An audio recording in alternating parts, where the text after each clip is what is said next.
एक बुजुर्ग आदमी एक ऐसा चोरी कर लेता है जो किसी ने नहीं सोचा होगा। उसने एक कंपनी का करीब 100 मिलियन डॉलर का हीरा चुरा लेता है, जिसके बाद कंपनी का दिवाला निकल जाता है। लेकिन इस चोरी के पीछे की कहानी सुनेंगे तो आप भी कहेंगे उसने जो किया सही किया। तो चलिए देखते हैं इस मूवी की कहानी। शुरू करने से पहले एक रिक्वेस्ट, जिसने अभी तक मेरा चैनल को सब्सक्राइब नहीं किया, सब्सक्राइब करके बेल आइकन को प्रेस कर देना अगले वीडियो की नोटिफिकेशन पाने के लिए। मूवी की शुरुआत में हम केसी नाम के एक लड़की को देखते हैं जो वुमेन एम्पावरमेंट के ऊपर एक मैगजीन लिख रही है। केसी एक दिन रेस्टोरेंट में आती है जहाँ एक बुजुर्ग महिला के साथ उसकी मुलाकात होती है। लौरा बताती है जब वो यंग थी तब लंदन की एक बहुत बड़ी हीरे की कंपनी में एक ऊंची पोस्ट पे नौकरी करती थी। केसी ये सुन के चौंक जाती है। तभी लौरा बैग से एक 168 कैरेट का हीरा निकलती है। तब लौरा कहती है कि जब वो उस कंपनी में नौकरी करती थी तब ये हीरा चुराई थी। अभी इसकी कीमत कई मिलियन डॉलर है। इसके बाद लौरा अपनी कहानी सुनाने लगती है। इसके बाद मूवी फ्लैशबैक में चला जाता है जहाँ लंदन में सन 1960 में यंग एज की लौरा को दिखाया जाता है। यहाँ पे लौरा अपने ऑफिस की तरफ जा रही है। लौरा लंदन डायमंड कॉर्पोरेशन में काम करती है। लंदन डायमंड कॉर्पोरेशन लंदन की सबसे बड़ी डायमंड की कंपनी थी। इस कंपनी के पास एक बहुत बड़ी लॉकर थी जिसके अंदर सभी हीरा को रखा जाता था। लॉकर का सीक्रेट कोड कंपनी के सिक्योरिटी हेड के पास था, जो हर दिन सुबह 2 गार्ड के साथ आता था और लॉकर से थोड़ा हीरा निकल के कंपनी के कर्मचारियों को कटिंग करने के लिए देता था। इधर लौरा कंपनी में बहुत डेडिकेशन के साथ काम करती है। लौरा जितना डेडिकेशन से काम करती है उतने डेडिकेशन से उस कंपनी में कोई काम नहीं करता। लौरा सोचती थी कि कंपनी का बॉस उसे मैनेजिंग डायरेक्टर बनाएगा, लेकिन बॉस ने दूसरा एक आदमी को कंपनी का मैनेजिंग डायरेक्टर बना देता है और वो आदमी लौरा से बहुत कम काम करता था। ये देख के लौरा को बहुत खराब लगता है। लौरा एक लड़की थी और उस समय लड़की को इतनी ऊंची पोस्ट में नौकरी नहीं दी जाती थी। उस वक्त लौरा एक कागज निकालती है जिसमें लिखा हुआ था कि दुनिया में महिला एमडी की संख्या नील है।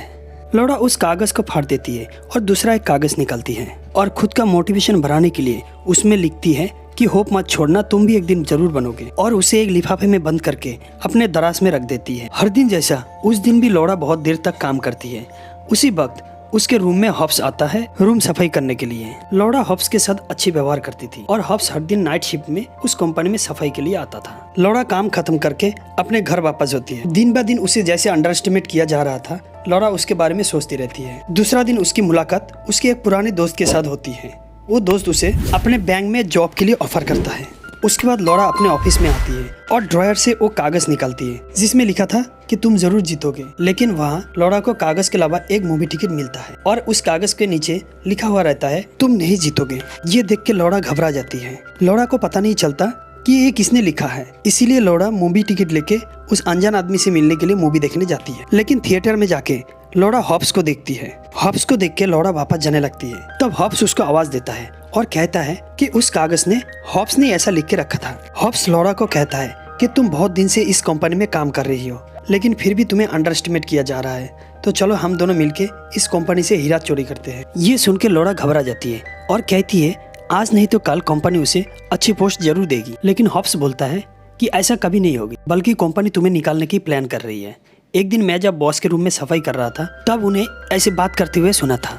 लेकिन लौरा को हॉब्स की बातों में विश्वास नहीं होता। वो ऑफिस में आती है और उसके बॉस मिल्टन के सेक्रेटरी के टेबल से कुछ फाइल चुरा के लेके जाती है। फाइल देखने के बाद उसे पता चलता है कि हॉब्स से ही बोल रहा था। इसके बाद लौरा बहुत डेस्परेट हो जाती है। दूसरा दिन लौरा हॉब्स से मिलती है और उसे कहती है मैं तो कंपनी से बदला लेने के लिए हीरे चुराने में आपकी मदद करूंगी, लेकिन आप किस लिए चोरी कर रहे हो? आपकी बीवी भी तो 15 साल पहले मर गई है, अभी जाके तुम इतना पैसा लेके क्या करोगे?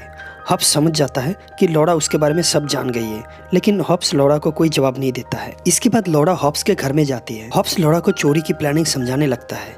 हॉब्स कहता है कि हर दिन जैसे हम ऑफिस जाते हैं, चोरी के दिन भी हमें ऑफिस जाना है। हॉब्स कहता है रात 9 बजे ऑफिस के सारे दरवाजे बंद हो जाता है और नीचे लिफ्ट के पास 2 गार्ड रहता है। ये सुन के लौरा कहती है कि तुम लॉकर रूम से हीरे चुराना चाहते हो। हॉब्स कहता है हाँ, लॉकर में पूरा हीरा रहता है। तब लौरा कहती है तुम अगर लॉकर रूम में जाओगे तो सब तुम्हें देख लेंगे और तुम पकड़े जाओगे। तब हॉब्स कहता है कि ऐसा नहीं, मैं पूरा रूम सफाई करने के बाद लास्ट में लॉकर रूम के सामने वाला पैसेज साफ करता हूँ और वहाँ पे मैं 3 से 4 घंटा रहता हूँ। पिछले 14 साल से मैं वहाँ पे काम कर रहा हूँ और पिछले 14 साल से मैं इसी नियम पे काम कर रहा हूँ, लेकिन अभी तक किसी को आते जाते नहीं देखा, किसी को लॉकर खोलते हुए नहीं देखा और मैं भी नहीं खोल पाया क्योंकि लॉकर खोलने का कोड मेरे पास नहीं है। तब लौरा कहती है कि लॉकर का कोड हर हफ्ते चेंज होता है और ये कोड सिर्फ 2 आदमी के पास रहता है, एक कंपनी का बॉस और दूसरा कंपनी की सिक्योरिटी हेड एटेन के पास। तब हॉब्स कहता है कि एटेन के पास से कोड मिलना बहुत ही मुश्किल है। लेकिन एक दिन मैं बॉस का रूम साफ करते समय एक कागज में एक कोड लिखा हुआ दिखा था, लेकिन तब मेरे पास कोई प्लान नहीं था।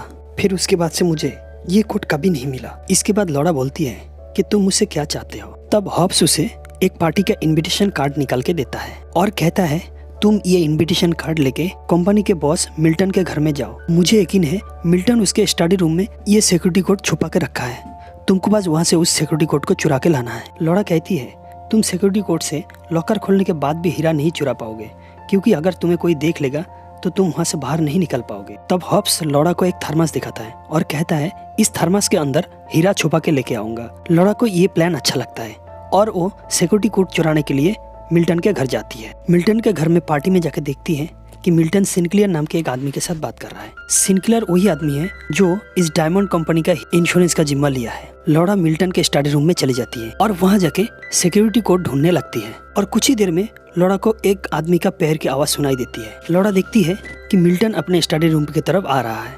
लौड़ा छुप जाती है। छुप छुप के लौड़ा देखती है कि मिल्टन एक सीक्रेट लॉकर ओपन कर रहा है। लौड़ा समझ जाती है कि सीक्रेट कोड इसी लॉकर में छुपा हुआ है। मिल्टन जाने के बाद लौड़ा सीक्रेट कोड ढूंढने लगती है और उसी लॉकर में उसे सीक्रेट कोड मिल जाती है। लौड़ा सीक्रेट कोड लाके हॉब्स को देती है। सीक्रेट कोड देने का मतलब कि उसी हफ्ते में उन्हें इस चोरी को अंजाम देना होगा। दूसरे दिन लौड़ा ऑफिस में आती है और ऑफिस में आके देखती है कि ऑफिस में सीसीटीवी कैमरा लगाया जा रहा है। लौड़ा तुरंत हॉब्स के पास जाती है और हॉब्स को इस बारे में कहती है। हॉब्स कहता है इस सीसीटीवी कैमरा का कोई तो तोड़ जरूर होगा। तब लौड़ा कहती है कि पूरे कंपनी में 8 सिक्योरिटी कैमरा लगाया हुआ है और उस सिक्योरिटी कैमरा के फुटेज देखने के लिए 4 डिस्प्ले है। इसका मतलब एक समय पे सिर्फ 4 कैमरे का ही फोटो डिस्प्ले होगी और ठीक 1 मिनट बाद बाकी 4 कैमरे का फोटो डिस्प्ले होगी। इसका मतलब उसी 1 मिनट के बीच लॉकर खोल के अंदर घुसना पड़ेगा। हॉब्स कहता है कि मैं 10 सेकंड के अंदर ये काम कर लूंगा। लौड़ा कहती है ये मुमकिन नहीं और वहाँ से जाने लगती है। तब हॉब्स उसका हाथ पकड़ के कहता है कि मैं कर लूंगा, लेकिन मुझे थोड़ा सा समय बढ़ा के चाहिए और इसके लिए तुम मेरी हेल्प करोगी। हर दिन जैसा उस दिन भी हॉब्स बिल्डिंग में सफाई करने के लिए आता है। सफाई करते वक्त वो सबसे पहले सीसीटीवी रूम में जाता है और डिस्प्ले में फुटेज चेंज होने का टाइम नोट करता है। इसके बाद वो लॉकर रूम के सामने चला जाता है और वहाँ पे पोछा लगाने लगता है। पोछा लगाते लगाते घड़ी देखता है और जैसे ही फुटेज चेंज होता है तुरंत वो लॉकर रूम के पास जाके लॉकर का दरवाजा खोलने लगता है। इधर लौड़ा बाहर एक पब्लिक टेलीफोन बूथ से सिक्योरिटी वालों को फोन करती है जो सीसीटीवी देख रहा था। इधर 1 मिनट पूरा हो जाता है और डिस्प्ले में लॉकर के रूम के सामने का फुटेज आ जाता है, लेकिन सिक्योरिटी वाला फोन पे बिजी रहने की वजह से डिस्प्ले को ध्यान नहीं दे पाता है और इसी बीच हॉब्स लॉकर रूम के अंदर घुस जाता है। सिक्योरिटी वाला जब स्क्रीन में देखता है तो उसे संदेहजनक कुछ नजर नहीं आता। अंदर घुसने के बाद हॉब्स देखता है कि लॉकर के अंदर बहुत सारे ट्रे में हीरे रखा हुआ है। इधर हॉब्स अपने घड़ी में टाइम देखने लगता है और जैसे ही कैमरा का फुटेज चेंज होता है वो लॉकर का दरवाजा खोल के बाहर आ जाता है। उस टाइम सिक्योरिटी वाला खा रहा था, इसलिए वो स्क्रीन पे नजर नहीं दे पाता है। दूसरा दिन सुबह हॉब्स चाय का थर्मस लेके बाहर आ जाता है और उस टाइम लौड़ा उसको छुप छुप के देख रही थी, लेकिन एक आदमी हॉब्स को आके बुला के लेके जाता है। ये देख के लौड़ा डर जाती है, लेकिन हॉब्स बिल्कुल शांत था। वो आदमी उसे टॉयलेट के पास लेके जाता है। असल में एक टॉयलेट बंद हो गया था। हॉब्स टॉयलेट को साफ करने लगता है। इधर ऑफिस में सभी का आने का समय हो गया था। लौड़ा भी ऑफिस में आती है और देखती है कि हॉब्स आराम से बाहर जा रहा था। हॉब्स रूम में आके अपने थर्मस से बाकी चाय गिरा देता है, लेकिन ये क्या, थर्मस में तो कोई हीरा नहीं है। तो फिर क्या हॉब्स ने हीरा नहीं चुराया था? इधर हर दिन के जैसा उस दिन भी सिक्योरिटी वाला आके लॉकर रूम खोलता है। थोड़ी देर बाद लौड़ा देखती है कि उस बिल्डिंग के अंदर बहुत हलचल सा मच गया है। लौड़ा समझ जाती है ये हीरे चोरी वाला मामला सब जान गए हैं, लेकिन लौड़ा ये नहीं समझ पाती है कि इतने हीरे के अंदर से 2-3 हीरा चोरी हो गया, ये लोग कैसे समझ पाया। उसी वक्त एक आदमी आके लौड़ा को लॉकर रूम के अंदर लेके जाता है। लौड़ा समझ जाती है कि वो आप पकड़ी गई, लेकिन लॉकर रूम के अंदर जाके लौड़ा देखती है कि वहाँ एक भी हीरा मौजूद नहीं है। लौड़ा सोचने लगती है यहाँ पे करीब 1 टन हीरा था। इतना हीरा एक 70 साल का आदमी कैसे लेके गया?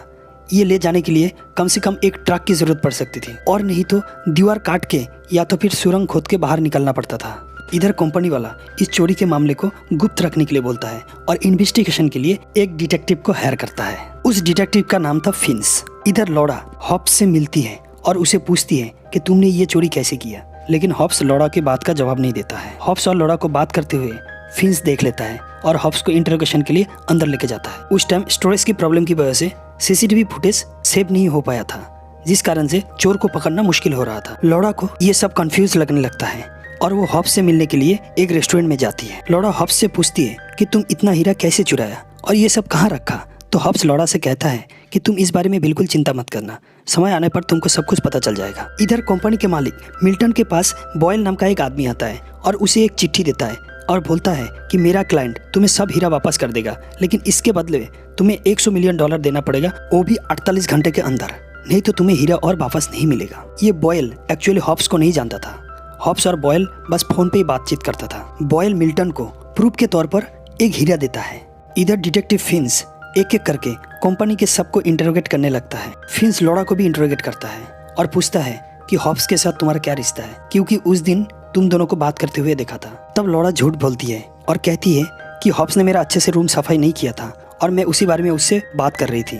दूसरा दिन लॉरा एक सिक्योरिटी वाले से बात करके फिंस के साथ इन्वेस्टिगेशन करने जाती है और अंदर जाके देखती है कि लॉकर रूम का पूरा दीवार तोड़ा जा रहा है। इधर मिल्टन सिंक्लियर नाम के उस आदमी को बुलाता है और उसे कहता है कि शर्त के मुताबिक ये $100 मिलियन अब तुमको ही देना पड़ेगा। इधर फिंस और लॉरा वहाँ आते हैं और फिंस कहता है ये चोरी कंपनी के किसी आदमी ने किया होगा और उस आदमी को ये पता था कि सीसीटीवी फुटेज 1 मिनट अंदर चेंज होता है। उसे लॉकर का सिक्योरिटी कोड भी मालूम था और ये सिक्योरिटी कोड मिल्टन के घर से ही चुराया गया था और ये चोरी शायद मिल्टन के घर में उस पार्टी के दिन ही हुआ था। इधर सिंक्लियर कहता है कि अगर ये साबित हुआ कि कंपनी के किसी आदमी ने तुम्हारा हीरा चोरी किया है तो मैं किसी तरह का मदद नहीं करूंगा। ये बात सुन के मिल्टन गुस्सा हो जाता है और कहता है कि मेरे कंपनी के इंश्योरेंस के लिए तुम्हें इतने साल से करोड़ों रुपए देते आ रहा हूँ और तुम इस टाइम पे मुंह नहीं मोड़ सकते। इधर लॉरा हॉब्स के पास फिर से आती है और पूछती है कि तुमने ये चोरी कैसे किया। इस बार भी हॉब्स लॉरा को कुछ जवाब नहीं देता है। वो कहता है कि मैं सब हीरा बेच दूंगा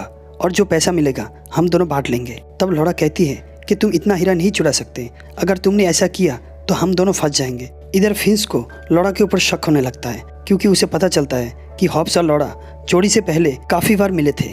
उसे एक फोटो भी मिलता है जिसमें देखता है कि लॉरा और हॉब्स डॉग रेस देखने गया था, लेकिन वो फोटो बहुत ही धुंधला था इसलिए ठीक से पहचान नहीं हो पा रहा था। इधर फिंस लॉरा का फिंगरप्रिंट लेता है। इधर सिंक्लियर बाहर आके मीडिया को चोरी के बारे में बता देता है और पूरा मीडिया कंपनी के सामने आ जाता है। ये देख के मिल्टन का हार्ट अटैक हो जाता है और वहीं पे मर जाता है। मिल्टन के मौत से लॉरा को गिल्टी फील होने लगता है। लॉरा बाथरूम में बेसिन के सामने खड़ी थी। वो बैग से एक रुमाल निकालती है और रुमाल निकालते वक्त उसका ईयर रिंग का एक हीरा रुमाल से निकाल के बेसिन पे गिर जाता है और उस हीरा को ढूंढने के लिए लॉरा बेसिन का पाइप खोल लेती है और जैसे पाइप खोलती है उसके दिमाग में एक आइडिया आता है कि हॉब्स कैसे इस हीरे को बाहर निकाला होगा। लॉरा बाथरूम से निकल के रास्ते में आती है और एक मैनहोल का ढक्कन खोल लेती है और मैनहोल के अंदर चली जाती है।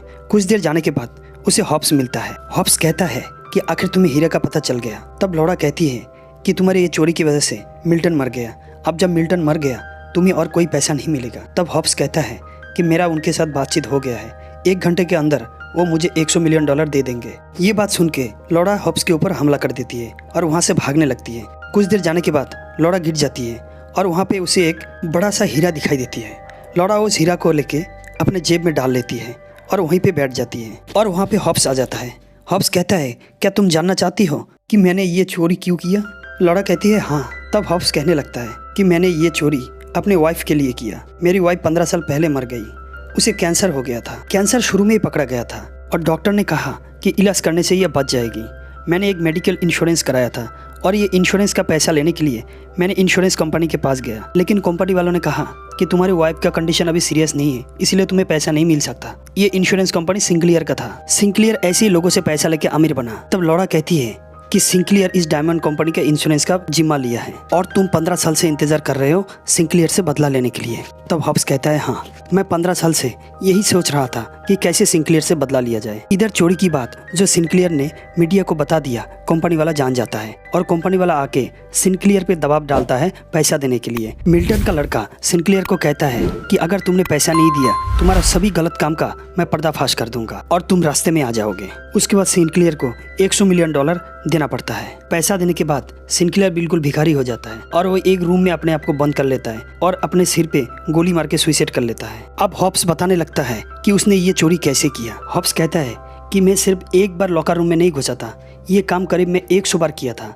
और जब भी टाइम चेंज होता था तभी मैं लॉकर रूम में घुसता था और हीरा लेके बाहर आता था और बेसिन में फ्लैश कर देता था। लॉरा हॉब्स की ये बात सुन के चौंक जाती है क्योंकि लॉरा ने 70 साल के एक बुढ़े को अंडर एस्टिमेट की थी। इसके बाद लॉरा को वो सब हीरा मिल जाता है और ये बात लौड़ा ने इन्वेस्टिगेशन टीम को बता देती है। इन्वेस्टिगेशन टीम को पूरा हीरा मिल जाता है। इधर फिंच ने जो लौड़ा का फिंगरप्रिंट लिया था वो मिल्टन के घर के फिंगरप्रिंट के साथ मैच नहीं करता है और चोरी की पूरी जिम्मा हॉब्स के ऊपर डाला जाता है। इन्वेस्टिगेशन टीम बहुत खोजने के बाद भी हॉब्स को नहीं ढूंढ पाता है और लौड़ा भी नौकरी छोड़ देती है। इधर केसी, जिसको लौड़ा ने अपनी कहानी सुना रही थी, वो पूछती है कि ये $100 मिलियन का क्या हुआ। तब लौड़ा बताती है कि कुछ दिन बाद स्विस बैंक से मेरे पास एक लेटर आया। उसमें लिखा हुआ था किसी ने मेरे नाम से $100 मिलियन जमा किया है। मैं समझ गई थी कि ये पैसा हॉब्स ने जमा किया होगा। बहुत ढूंढने के बाद पता चला कि हॉब्स मर गया है और उसे उसके वाइफ के पास दफनाया गया है। और ये $100 मिलियन का मैंने क्या किया वो इस डायरी में लिखा हुआ है और मैं चाहती हूँ कि तुम इस डायरी में लिखा हुआ हर एक बात को सबको बताओ। ये कह के वो हीरा केसी को देके लौड़ा वहाँ से चली जाती है और जाते वक्त कहती है कि ये हीरा बेच के तुमको जो पैसा मिलेगा वो औरत के अधिकार के लिए जो तुम लड़ाई कर रहे हो उसमें इस्तेमाल करना। इसके बाद केसी वो डायरी पढ़ने लगती है और उसे पता चलता है कि वो जो $100 मिलियन मिला था उस पैसे को लौड़ा ने गरीब बच्चे की मदद के लिए इस्तेमाल किया। असल में ये कीमती हीरा जो अमीर लोग अपने शरीर में सजाते हैं, इस हीरा को माइनिंग करने वाले बहुत ही गरीब होते हैं। इसीलिए उन लोगों के लिए अच्छे रहने की व्यवस्था, उनके बच्चे के लिए अच्छे स्कूल, पानी की व्यवस्था, ये सब लौड़ा कर देती है और यहीं पे मूवी खत्म हो जाती है। दोस्तों, आपको ये मूवी कैसी लगी कमेंट करके ज़रूर बताना और अगर वीडियो अच्छी लगी तो एक लाइक ज़रूर करना, क्योंकि आपका एक लाइक मेरे लिए बहुत कीमती है। तो मिलते हैं अगले वीडियो में एक नए कहानी के साथ। तब तक के लिए बाय बाय, टेक केयर।